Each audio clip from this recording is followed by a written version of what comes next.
सदर साहब के जो कमेंट्स आए उनको पढ़े। इतने मज़ाक खेज कमेंट्स मैं नहीं समझता कभी भी पाकिस्तान की तारीख में किसी सदर ने दिए हों।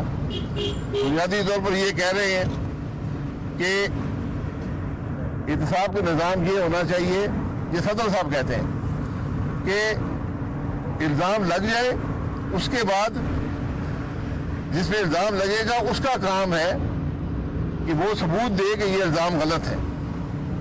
ये पाकिस्तान का सदर लिखकर मुल्क के पार्लियामान को भेज रहा है। तो जब ये रवैया होगा, और ये वही सदर है जिनकी जमात यहाँ पर नैब के चेयरमैन को काबू करके 4 साल नाम निहाद एहतसाब करती रही और एक केस भी न बन सका, क्योंकि ना हमारी हुकूमत में करप्शन थी, ना हुई, ना उसका सबूत था। तो आज अगर इस मुल्क को चलाना है, इस इदारे को ख़त्म करना होगा और सदर साहब को अपनी आईनी जिम्मेदारियाँ, इखलाकी जिम्मेदारियाँ और मुल्क के सदर होने का एहसास होना चाहिए। मुल्क का सदर मुल्क के मामलात में रुकावट नहीं बनता, सहूलत पैदा करता है। हमारा सदर आज हर तरह से मुल्क के मामले में रुकावट बन रहा है।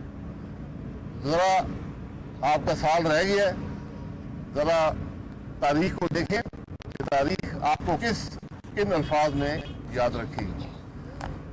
जो मुल्क का नैब का चेयरमैन 8 महीने डेली बेस पे काम करके अब जा चुका है।